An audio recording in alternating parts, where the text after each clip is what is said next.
everyone, good morning and welcome to day 2 of Curiosity Brisbane's celebration of science, art and tech.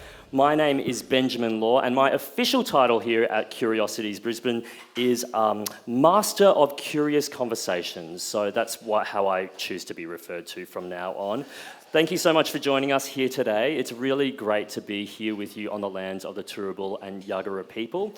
First Nations people on this continent have been sharing stories and knowledge here for tens of thousands of years. Combined, it's the oldest continuing human civilizations this planet has ever seen, our first scientists, our first artists, and I'm especially grateful to elders past and present that we can continue discovering science, sharing stories, making art here on what is and what will always be Aboriginal land. Now, today's session is called Virtual Time Machines for Cultural Storytelling.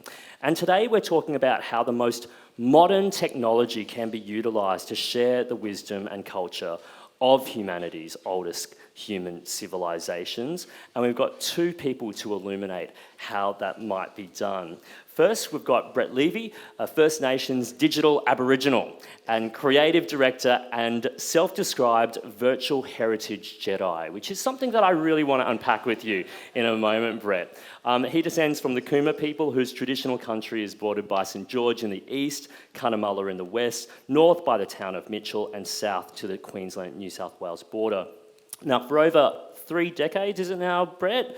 You've been researching how to build a time machine to take people back to places across the continent before colonisation, to the original sites of First Nations wisdom, guided by traditional owners, anthropologists, archaeologists, botanists, and the interactive games industry.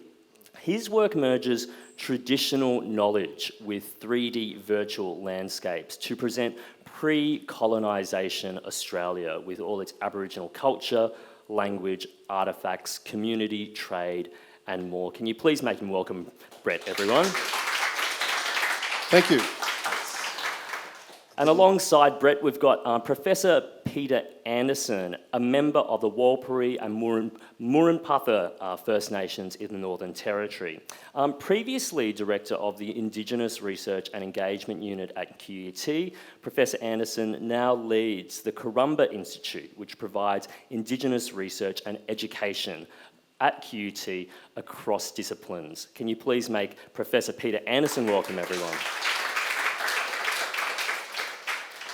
Now, this is going to be such an interesting deep dive into stories and knowledge and things that we can learn and how we can learn about it. But before we talk about the tech side of things, I want to know a little bit more about the education and the knowledge that you both grew up with when you were kids and teenagers in Australia, because I think education and knowledge about this continent and about our history changes depending on where you are, who you are, and what era you grew up in. So maybe we'll start with you, Peter. Can you tell us a little bit about how much or even how little knowledge of Aboriginal culture you had growing up?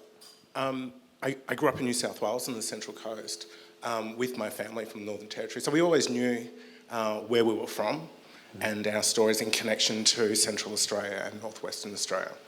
But within the curriculum itself, it was actually quite sparse, to say the least. Sort of Captain Cook came and saw people at Botany Bay, and that was really about it.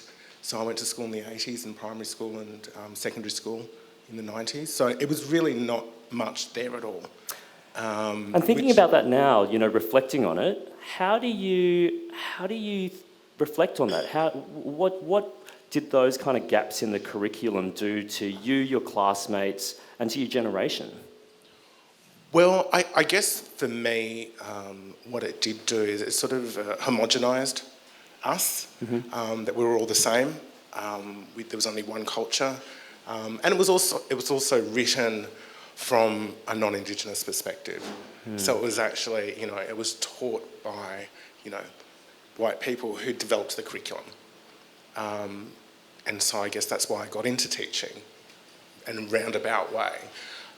Is that I could see a gap of representations of different voices in curriculum, but particularly how non-Indigenous kids or non-Indigenous people are actually learning about us from our own standpoints. Yeah. What about you, Brett? How similar or different was your experience growing up? I can remember in grade 2 learning about Cook Landing 2. And then I was the only Aboriginal boy in a school at Infant Saviour on the Burleigh Heads where I was there. And then the class knew that I was an Aboriginal boy. And then I got name called all the time in the playground. I never thought about that till just then. But I didn't bother me because I used to be a little bit of a quick runner. So I remember we used to sit back and eat lunch. The nuns used to make us eat lunch. I went to a Catholic school. And then once you finished lunch, we could get to the oval where we could play a game. And you had to try to bag the oval. So I used to get up after lunch and then sprint, because I was fast, bag the oval. And that's how I combated racism. From that story of Cook, you know, that sort of classical shot of the black fella with his foot on his knee with a spear. And so whenever the kids used to call me names, and the girls defended me, women defended me, which is very important. That was that story back then. Now, apart from that, that's all there was. And from that day on, you just thought, well, how do we embrace that? But I'll tell you another story which relates to my great-grandmother in Murarrie. And she was a very knowledgeable woman with many, many languages. She used to speak a whole lot. And the ABC recorded her language when she was living at Cronulla in Sydney. And that got kept there. And I remember when we want to go back and find those words, we go back there, and that was held. It wasn't ABC at the time, it was something else. The broadcasting services. We're talking about the early 60s. And that knowledge came back there. And so Nana used to speak to me in language, and I never knew what she said at all. Never got any words at all. But just the stories were to scare me, to make sure I stayed in bed at night. Now, there's stuff under the bed. Didn't you guys say stories about things under the bed? They were little hairy men. Now, you know about the hairy men story. You know, this is traditional knowledge passed on from generation to generation, right? I'll leave it there because there's more to be added. It sounds like when I hear both of you speak that there was this absence of Aboriginal education in the curriculum, within the formal structures of school, but that people around you were the key, that family ties and certain figures were the keys to unlocking that Aboriginal knowledge. Were there other steps along the way as well as you went along, outside of the school system? What were the important sort of stepping stones in learning more? I think for me, there wasn't anything really formal. It was just, I guess, going to university and meeting other Indigenous people on campus and you know, getting to know them across, you know, as a student body. But there wasn't a formal kind of thing there as such. Traditional knowledge is sort of in and of yourself and people and place. So our knowledge is located in a specific area. So my father's knowledge is from Central Australia, in a specific area in the Tanami Desert. And that's the only place I could have authority to speak from a cultural standpoint. So I thought that's an interesting juxtaposition against what you learn at school and the sort of nuances of how this plays out within our communities. What about you, Brett? Outside of the school system, what was important for you? I was thinking of visiting different people. So my mum used to know that I like to learn things. I might sound like I talk a lot now, but back then I used to just listen. I listened all the way up to when I was 18, said nothing. But what Mum used to do was take me down and meet really important people on the Gold Coast. So we used to go, so what I call that was, we used to always move in community. All right, now let me unpack that a bit. It's not sort of like a big group, but we used to go to a community around Tweed, and there was a woman there who knew quite a bit about the Tweed. There was another community at Byron Bay that knew a lot about Byron Bay. There was another community in Wollumbar, and they sort of got together, but they were separate as well. And in those spaces, there was an important person that Mum would get to for me to see that I'd go and talk to and hear such a lot of stories about that space. And that was back when I was like 8, 9 and 10. Then in school, I used to write stories in English about connection to country, and I never knew I was doing that, but I used to write stories about a legend about the whale at Talabudra. You know how the whale shapes that? You seen the whale there? Yeah. You all knew it was a whale, eh? Yeah. So that story, I would look at the forms, and then once you do that little form, then you start looking at the landscape a whole other way. That wasn't in school. I took that out of community into school. And I think that maybe our little efforts like that maybe shaped what I call the embedding of Indigenous perspectives in the curriculum. And there's a big question. Brett, we're going to talk soon about this really interesting and wonderful dynamic marriage of tech and Aboriginal knowledge that you've created through Maiwa AR. But before we do, what's the origin story? Tell me about like the phase in your life where you started getting into tech and what the appeal was. Can anybody remember Merlin? The little device called Merlin? What is Merlin? You know Merlin? You remember it? About 76? 1976? Yeah, it got re-released as well when I was a kid, I feel. Was it? Yeah. Okay, yeah. Well, I would have had it a bit earlier than you. Merlin was this thing where you had to remember sequences, number sequences, and it used to be a little button, beep, beep, beep, beep, beep, beep, beep, right? Anyway, I pulled it apart. I couldn't put it together again. All right, but that's technology. So now, why is mentioning that little ... thing? You know about Aboriginal dot art. That's how I would tie it together. So I remember we had dot art in our house, and then I had that Merlin thing to play with technology. Now, can you see the machinations of a young boy putting together? And of course, how do you then bring that into technology? And that's where the marriage came there. Now, that's where it all comes. Were you already that's a beautiful visual connection you just made between like Merlin and the dots and traditional Aboriginal art. Were you already thinking about that at the time, or that's something that you came up with later on, that connection? No, it sort of came up later on. I mean, before that, I used to not want to do English and read. So instead I used to make mazes where you're trying to get through the landscape and where you get attacked by snakes, red kangaroos, emus, because out where our country is, the Goulbury and those red kangaroos can get quite cranky. You've seen kangaroos attack people? Yeah. Generally the bucks, I think. Was it the bucks mostly? I don't know. Was it the bucks or the women? We've probably all seen those photos of those incredibly shredded male kangaroos looking like they can beat the crap out of you, right? Yeah. They're not always cute. No. They can be terrifying. That's why our people in our country can run fast. So, Brett, what comes first? What comes first for you? When it comes to something like Maiwa AR, we're seeing something that we can use, point our phones, look around us and see very vividly and clearly what Brisbane, what Maiwa looked like pre-colonisation. But what came first for you? Was it the mission statement that you wanted to educate more people about what this continent was prior to colonisation? Or was it like, let's see what tech can do? What was the driving force? Listen, that's really complex and so many things. It would be... one time, one of my uncles went down to Canberra to set up an umbrella up in front of Parliament House called Michael Anderson. Mm-hmm. You might have heard of him. He did a thing called the 10 Embassy. And he stopped at our house because my dad was a butcher. And that meant we had meat in our house in that year, which is pretty, that's pretty big, having meat. You know how expensive steak was.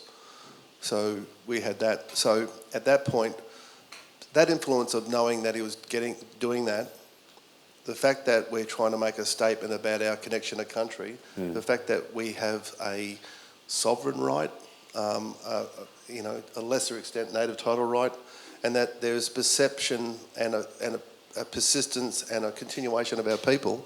How do we make that happen? And then also make it fun, So the thing is that, earlier you said something about the Jedi. We've got some serious issues in this country to deal with, and you got to do it with a laugh. And I've got to learn, I think, to not have a furrowed brow when the big questions come at me. You know what happens. I mean, Peter, when I hear that, there's a lot of work to do, and we've got to engage people, and if possible, make it fun, make it dynamic, make it relatable. You've worked and wrestled with these questions for many, many years with the educational space, how to bake Indigenous knowledge within all the disciplines, and also make people want to learn about the cultures that have been on this continent for tens of thousands of years. In your experience, generally, what works and what doesn't when it comes to inviting people to engage with that knowledge? I think the very basic premise of what education is something that I've wrestled with. Education is something that's always done to somebody. You were taught this, and particularly within Indigenous content, if people don't want to do it and you're telling them to do this, the walls go up and you stop learning. So what I really strive to do is to actually make it very student-centred or learner-centred, to make people want to engage in these different ways or different knowledge systems or pools that then changes their perspective on our country, on our society, and how they engage just broadly. Sometimes I just say, I'll just be normal. And it's like, what does that mean?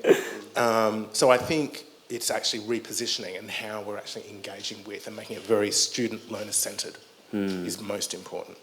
It's a timely conversation to have for Curiosity Brisbane as well, because one of the big centre points for Curiosity is the idea of STEAM, right? It's science, technology, it's all of those things, but we're also putting art in the centre and seeing how these things marry. When it comes to your work, because it's kind of looking at ways to ensure that Indigenous knowledge and education is across the disciplines, there's obviously a priority to make sure that Indigenous education is a standalone bank of knowledge as well. But I imagine there's a priority to make sure that Indigenous knowledge is baked across the field. Are we getting that balance right? Are we getting that mission right? Look, I think we're getting there slowly, but there's another nuance in here as well, is that knowledge actually lays within people and place. And so we don't have a lot of Indigenous knowledge, academics as such. So we would have no Turrbal or Yagara academics at QUT who actually have authority for us to use their knowledge.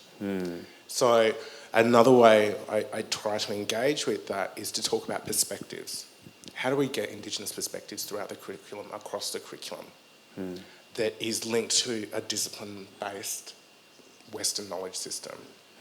So rather than sort of just plonking it on, we'll do a bolt-on over here, or week 6 we're going to do something, or we'll bring somebody in. And it's really, how do we also get non-Indigenous academics to engage in that space confidently? Because they don't want to do it for fear of actually doing the wrong thing. So there's a whole lot of, sort of unpacking fear and resistance before you can actually get to the, doing things. But it's getting there slowly. Yeah. I mean, when I hear Indigenous perspective, I think this project that we're talking about today, Meiwa AR, does that in such a compelling way. Brett, maybe the best way to kind of showcase it is to actually showcase it. Can we perhaps see what Meiwa AR looks like, or the work that you're doing within this space looks like? I can show some stuff, but I want to say one more thing about what Peter was saying, and I think Peter said it in some of our meetings, is that he wants to make lifelong learners too. That's also part of it, that, and that's also where you get people who just want to know more and be, I think it's curiosity. I didn't mean to say it like that. I didn't mean to go like that. It's good branding. I didn't mean to do that. But it just seems like that lifelong learning stuff. But I just want to show you 2 videos, I think. One's from someone who I really love, and he would have been there last night, called Shannon Rusker. And I've known him for so long, and we've been crossing paths. Let me just show it, and you'll see it's a story.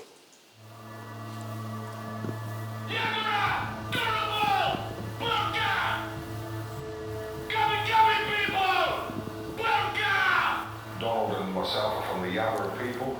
I'm from the Turrbal clan, and Don's from further west of the Bitter. He's acting out particular scenes that our messenger men used to do via sending the smoke signals off the highest points around in the mountains and ridges and different areas throughout Brisbane. Then the next tribe would send their signals, and all the tribes will come in, and on the 4th of September we'll have a big corroboree. We're doing it exactly how my grandfather Muffin, he was a messenger man, the last one known of the tribe.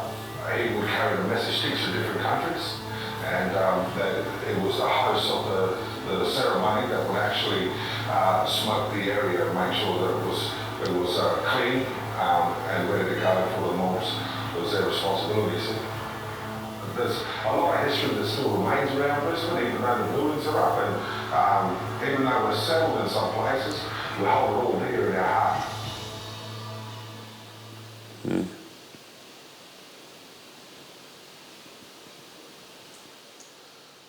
I just showed you that video because when we do the work and meeting with people and talking with people, rather than just have this yarn, I do a video with them. And I've done, with that, I think I've done, 300 of these. Just small 1-minute vignettes about some connection to country. And I try to give it some high production values, and I give it back to Shannon and say, there you go.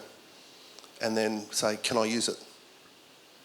And that's how I've been doing that right away through, I've done a lot of these in Melbourne and Perth and whatnot, so there's lots there. These aren't seen. What you're seeing there is not really shown anywhere. So, but that's in a sense something that I did for him, that he tells a story that, if his kids want to reflect, that's how they can see that down the track. So there's lots in this, there's lots of unpack on this one, but I'll just do one other, which I'll just find.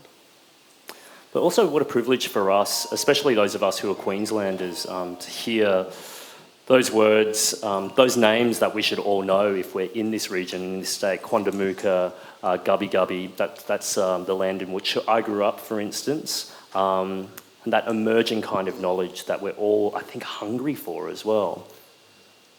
That call that just came through was from Alistair Lyle, and he was the coordinator for Australia Day Live. So he's ringing me on a Saturday. He might be watching it. He's probably saying to me, hey, show the Australia Day Live. Does anybody see Australia Day Live on ABC? You see that? Yeah. So that was the guy that was the coordinator. He was they really tried hard to embed Indigenous perspectives, which I think relates to what we're talking about today. So tell us about the second video that we're going to see, Brett. Yeah, this is another one.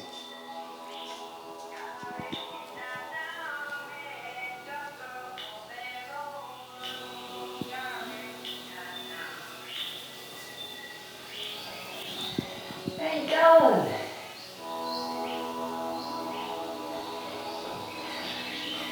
Look at that. This is cool.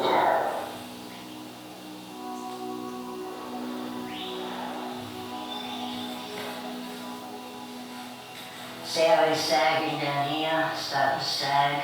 It's just its age, it starts to create these kind of sagging bulbs on it. You see this little vine here, it's called candle vine. When you look at it, it looks like a candle. And it gets little red berries, normally it gets little red berries on it that are edible you can eat. And on the other side is this vine, this is a native pepper. So with this one, it's like the exotic pepper where you collect the berries and you dry the berries out and you can use it like a pepper. They're a very resilient tree, so they survive a lot of conditions. From freezing cold to boiling hot, they're very resilient. They just keep going like Aboriginal people.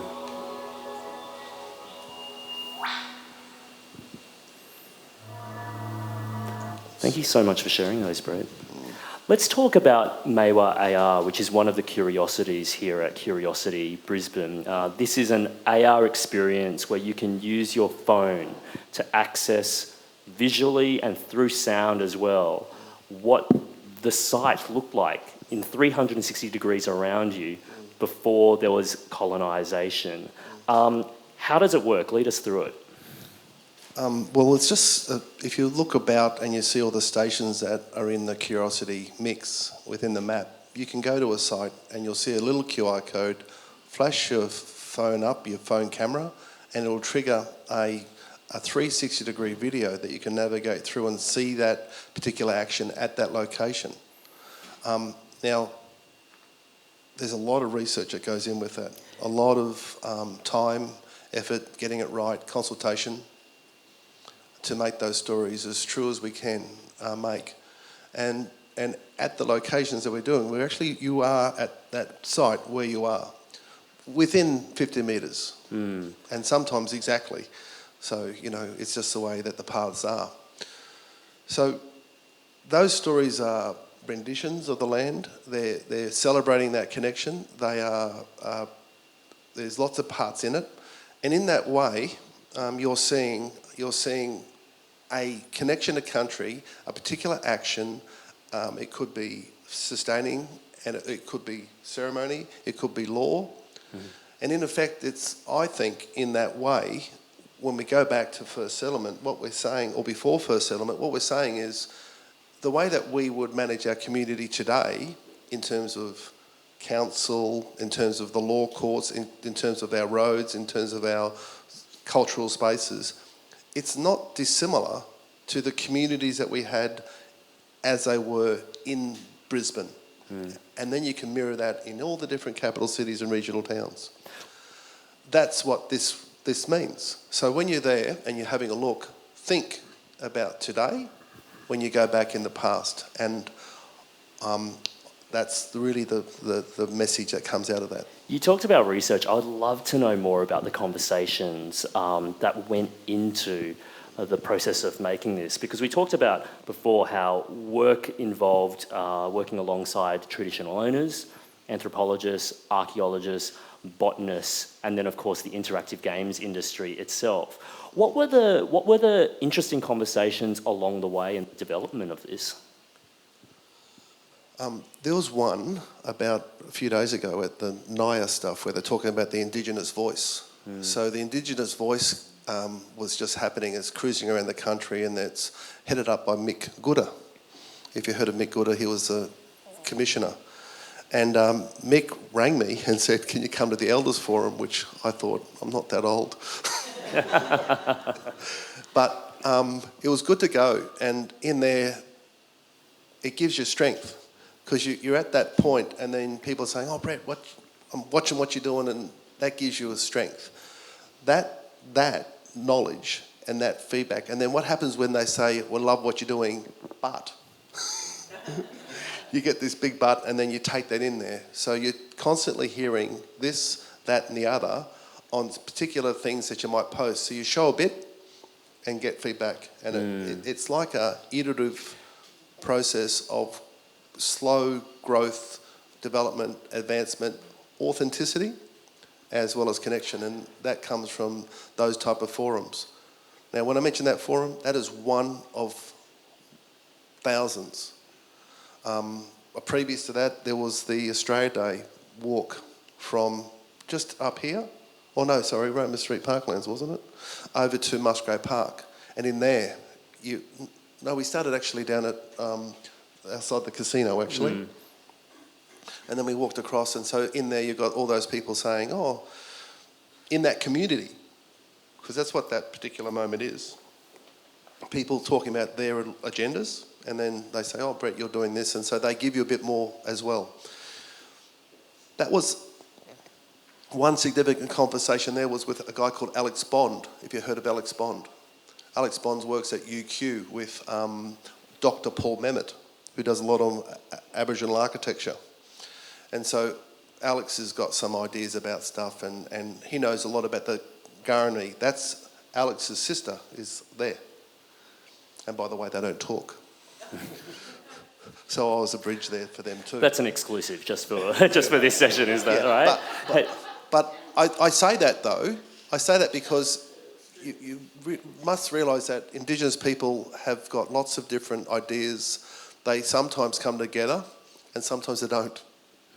And you would have obviously witnessed this at some time and seen it.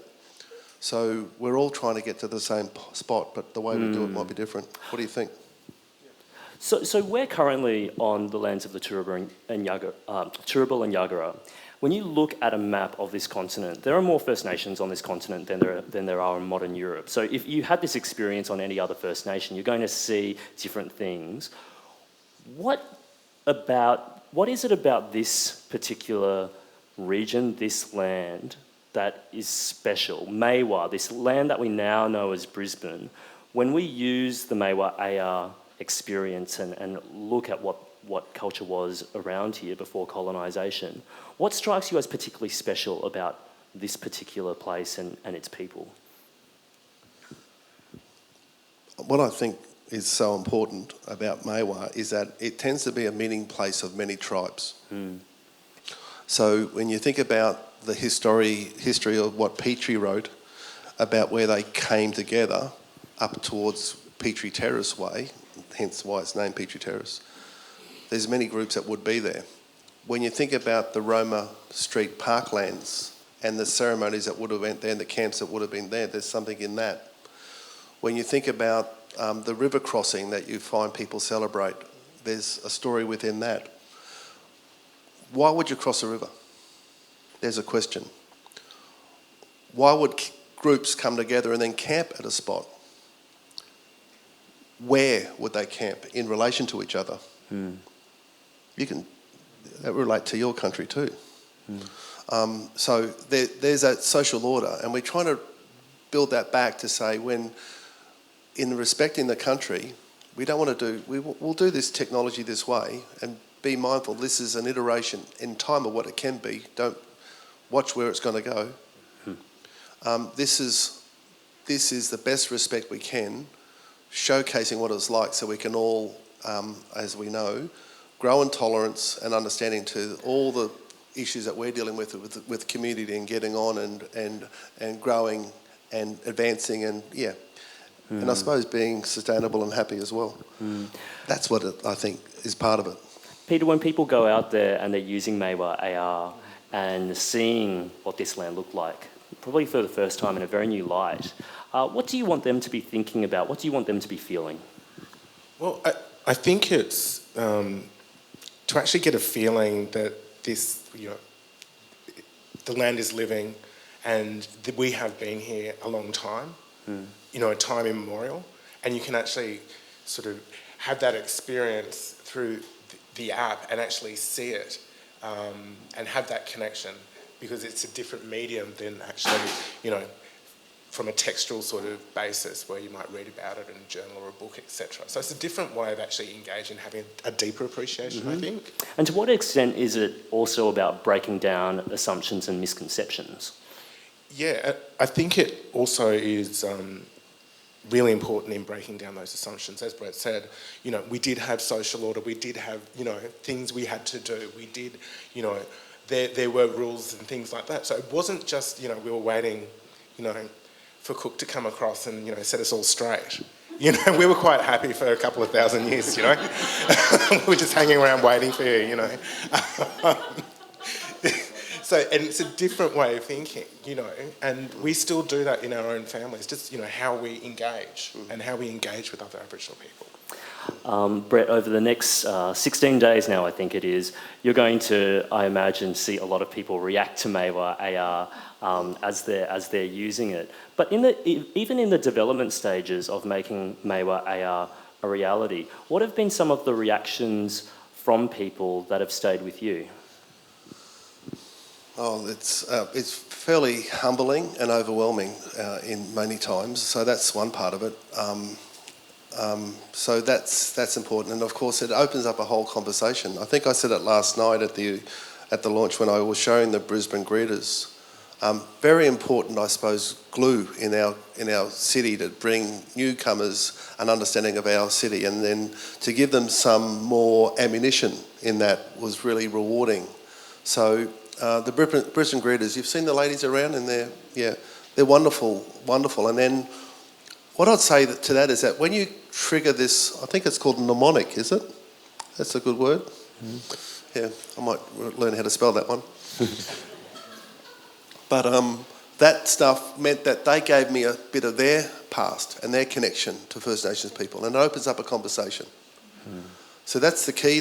So when you do this stuff, it's good that it's there and they can see it on the app, but then it's better to be about when you're seeing it, and then that's what we want to do. We want to talk.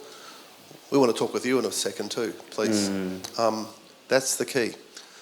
So use the app and use it with people as well. Start having those conversations. Start having those conversations with people around. Look, when I've used the app, Brett, it's such a seamless kind of experience. But we all know that things that seem effortless usually take a lot of effort. Can you guide us through what kind of tech was involved and invested into making Maywa AR work? Yeah. I love tech. Brace yourselves, everyone. No, I can go really good on this.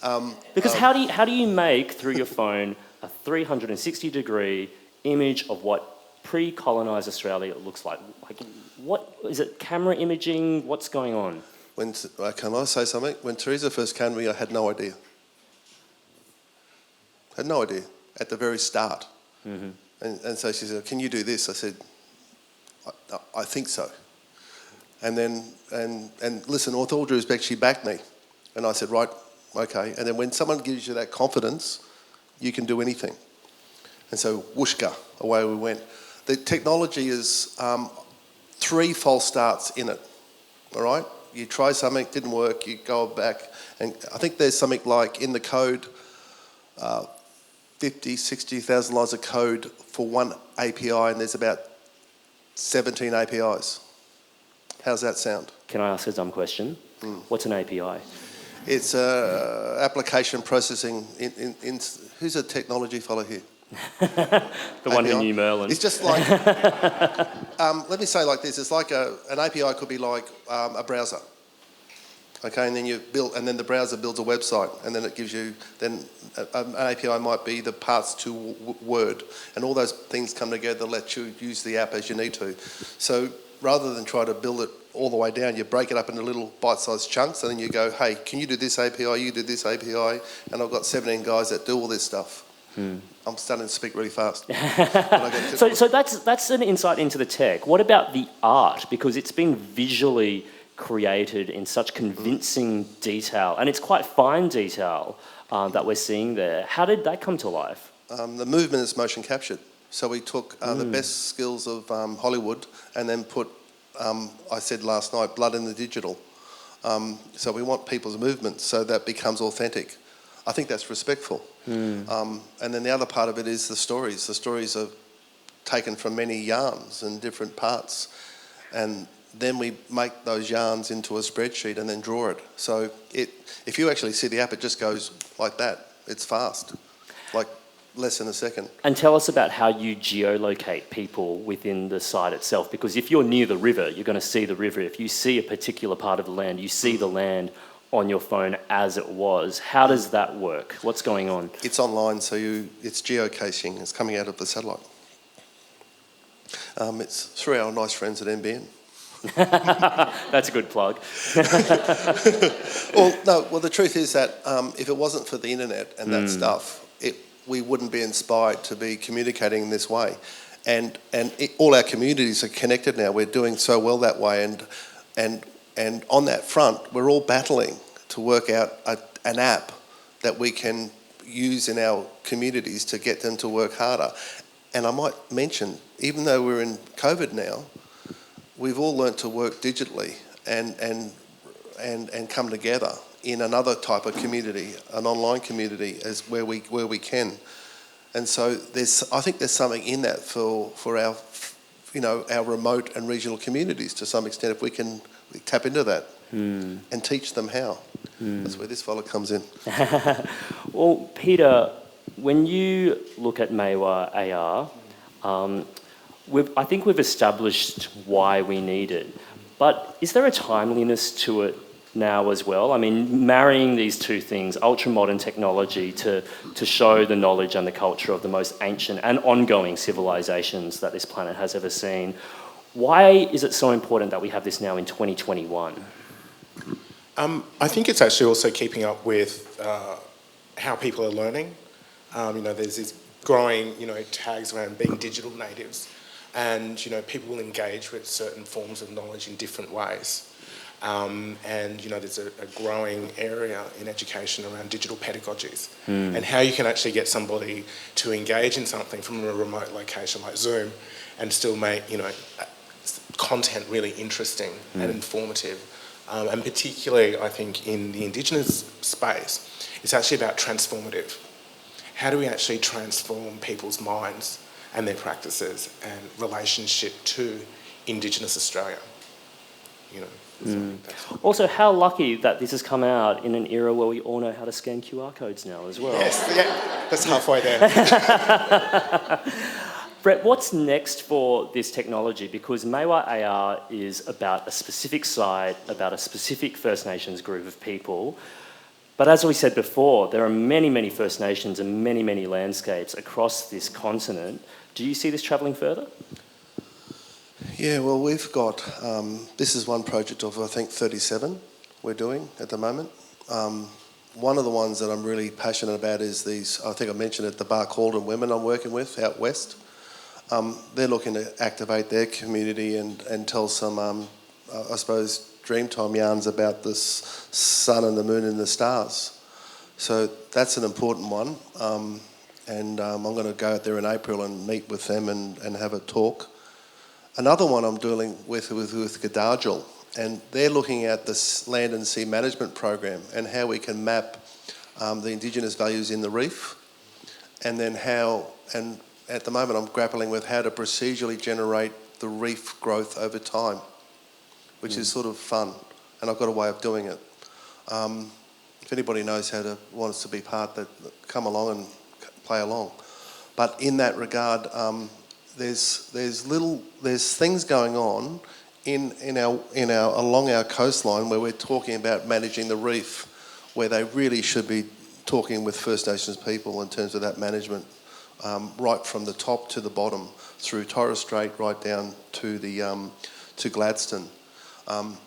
There's some really big things going on in terms of trade with China, and they're destroying seagrass for dugong. So how do you bring that back?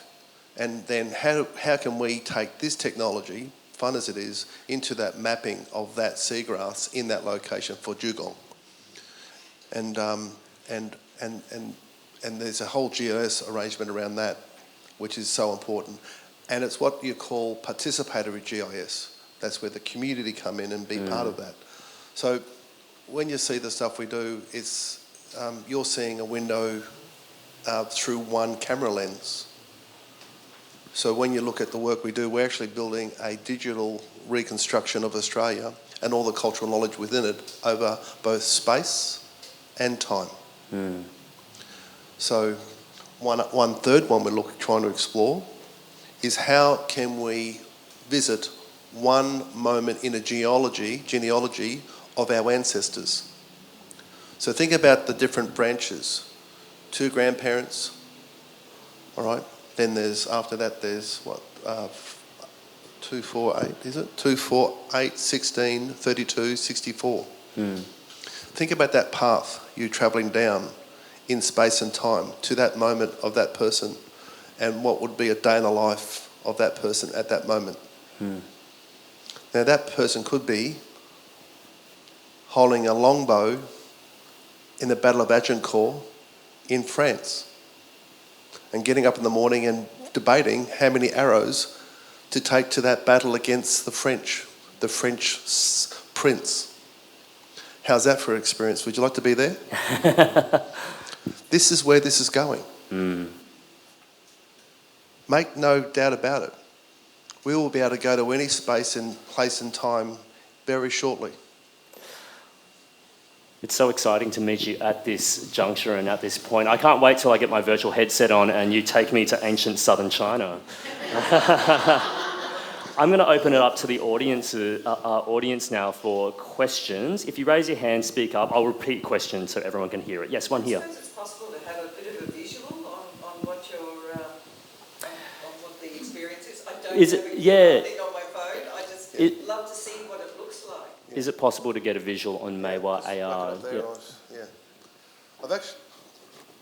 This is not launched. I'm going to show you something that's not actually launched. Yeah. All right? No, I mean like a thing. This is a website we just... I don't think... Have I shown you this yet? Yeah. This is a website so you can zoom in. I think I can pick... I think I've gone up the coast, haven't I?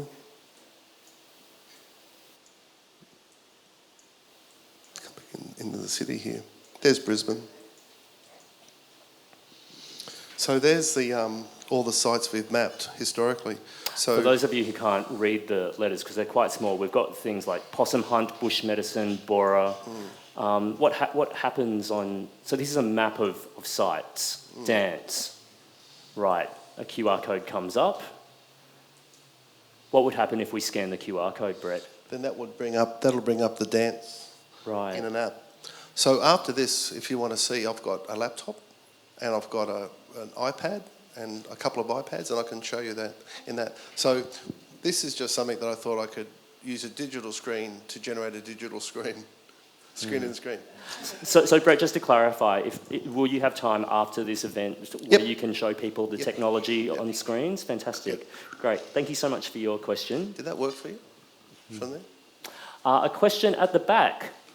So earlier on, Brett, you said that you've got digital native blood in the work. Can you just unpack that for the audience? Digital native blood in the work. What does that mean? So what we did is that we did a motion capture of the dancers. When you see the dancers performing, they're actually motion captured dancers from the Turrbal and Jagera people. And we had 3 days of motion capture at QUT. And in that they danced different dances separately. Then we put them all together as dancers.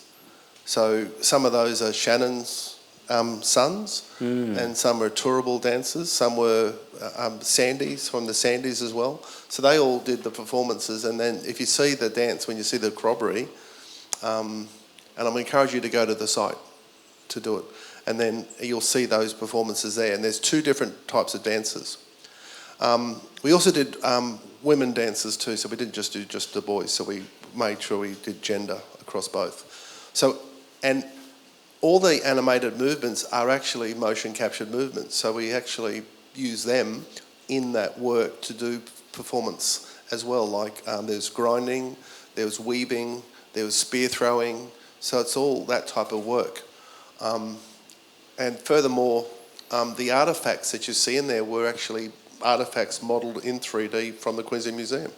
So we put those back in there. So whatever you see being used is actually got veracity and provenance from this local area. If you didn't know, you know the Government House up here? Did you remember when it used to have all those Aboriginal artefacts in it? No. Yeah, it used to have a lot of shields, a lot of boomerangs and whatnot. So all those shields and things, we actually went in there, I think a decade ago, and modelled them in 3D, and they're actually in our database. I think they've gone to the Queensland Museum. In effect, anything that our people have created physically is seriously and authentically authored into work as best we can make it, and then placed in the context of the country it belongs. And that comes back to an important protocol in this type of work. More questions from the audience? Yes, one here. Peter, a question in terms of education. Yourself as a, say, 18-year-old, and the absence of Indigenous history and knowledge in the curriculum, and comparing that to an average 8 to 10-year-old at school now, how obviously there is still remarkable gaps that need to be addressed. How far down the journey of where you would want to see us go are we now, and how far have we still got to go? So I'll just repeat that back. So when you were a kid growing up, compared to kids growing up now of the same age, How far have we come and how far have we got to go in getting it to where you think the ideal point should be in Aboriginal knowledge and education? I think we're sort of at a tipping point almost. Every child in Australia has had some content, from primary school through to high school because it's in the national curriculum. Teachers must be able to do it. But if they do it well or not is the next question. So as I say, someone going through primary school may have the same lesson 5 different times every year. Because it could just be teachers aren't talking to each other. That, I'm doing this, next year you might do this, and there's not a scaffolded approach to knowledge. And so then they get to, say, doing a nursing degree or a teaching degree where you have to do an Indigenous depth unit. The resistance that you get from those students is palpable.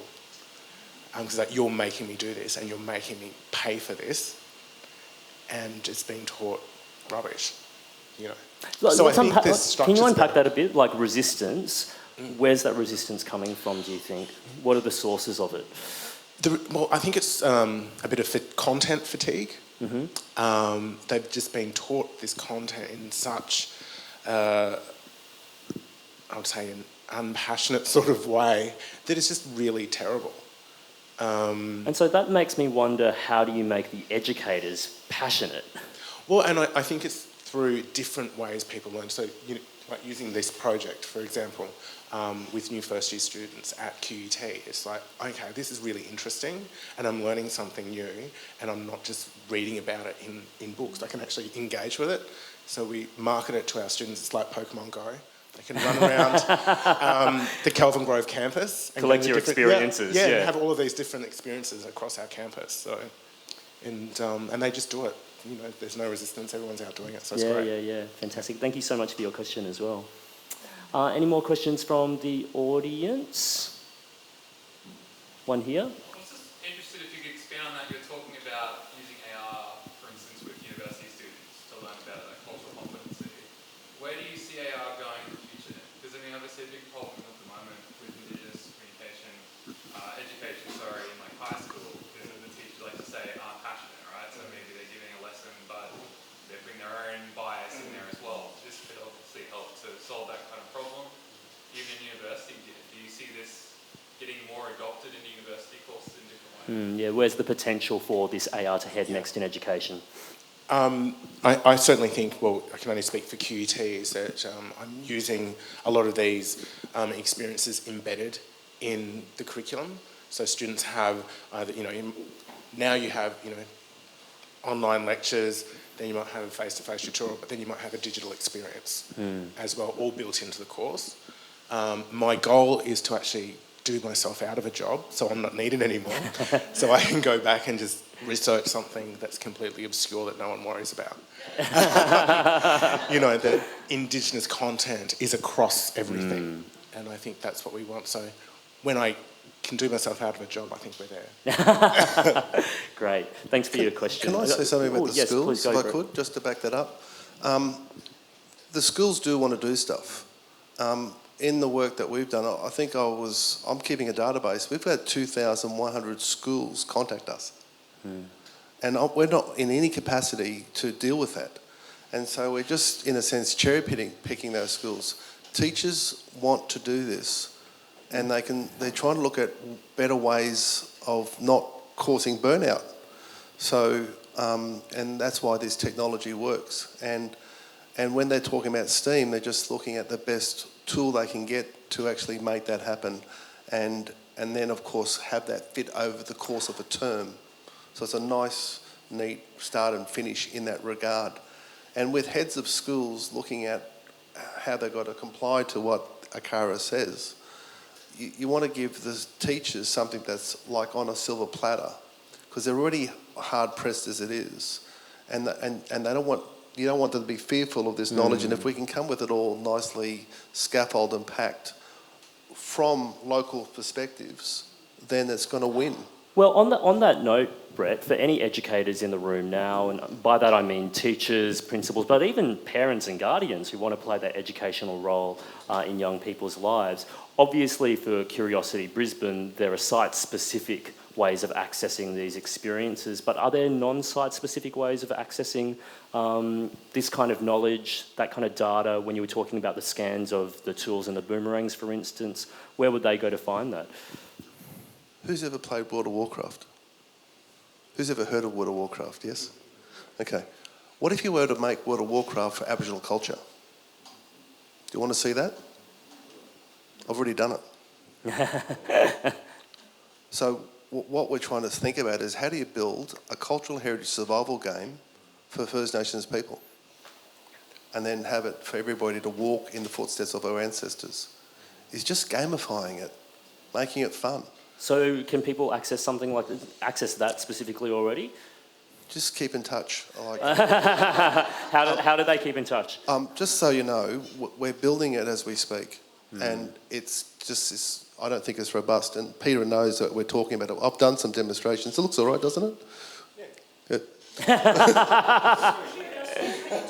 Curiosity 2022. That's when it's going to be launched. Fantastic. There was one question here first, was there? And then one behind. Just a question for Brett.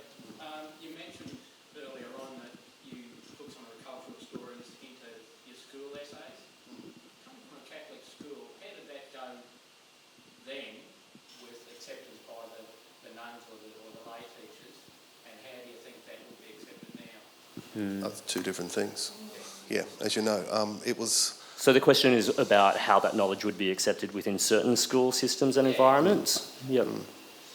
Yeah, I think when I was doing it, it was like mythical stories and whatnot. And the thing was that what I felt was, because it's a nun thing, it was a religious thing, Catholic thing, it was like, there was a bit of a question about whether, you know, what we have in terms of the connection to countries is actually religion.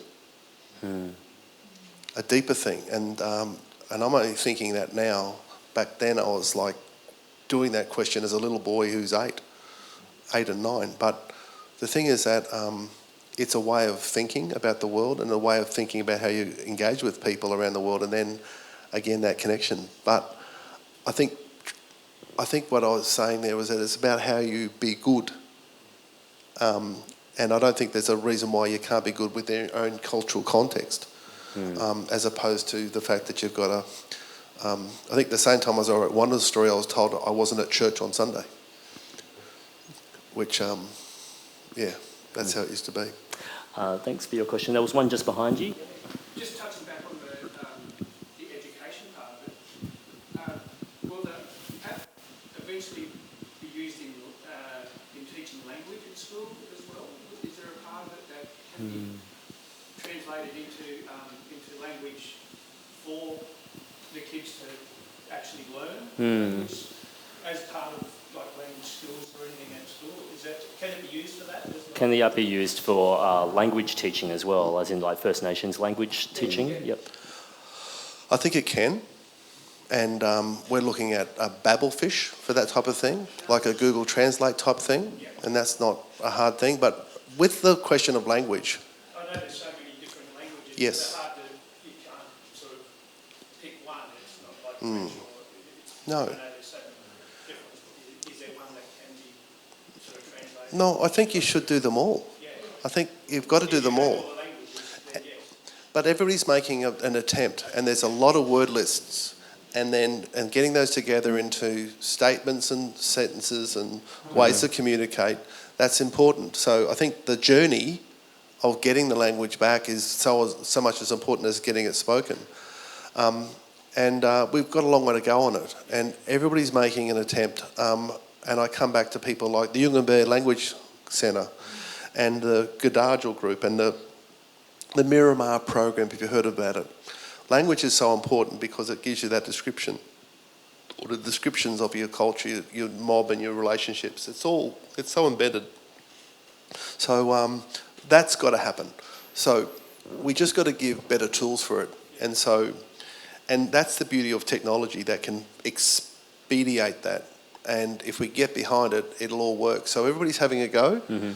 We don't have that what do you call it, that gun app yet, I don't think. Sorry, I've got to say that. Some people will tell you they have, but I don't think we have.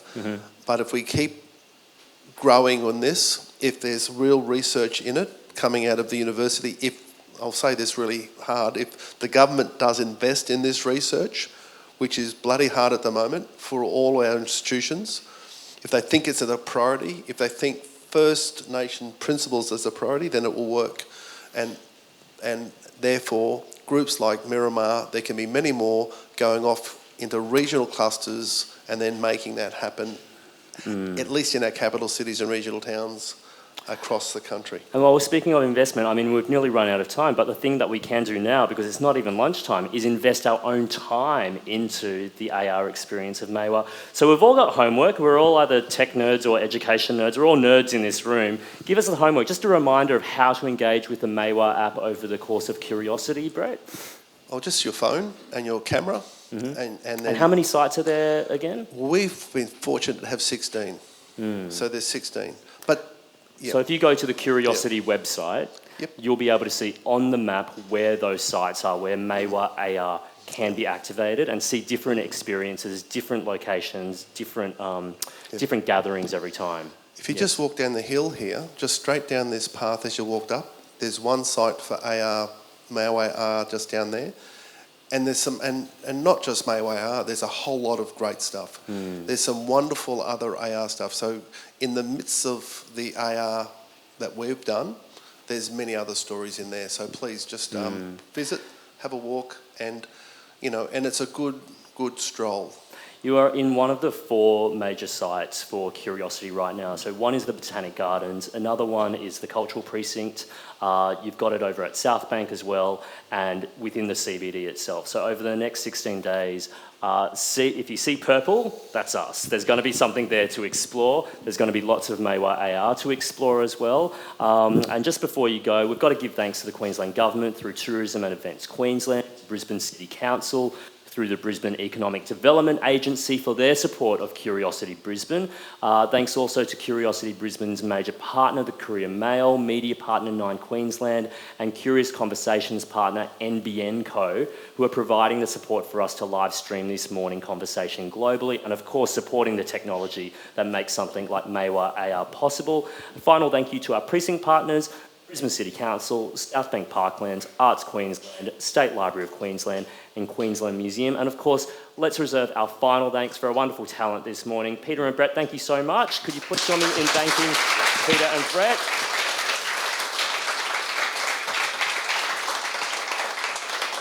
Thank you so much for making the time this morning. Stay curious and have a great Curiosity Brisbane. Cheers.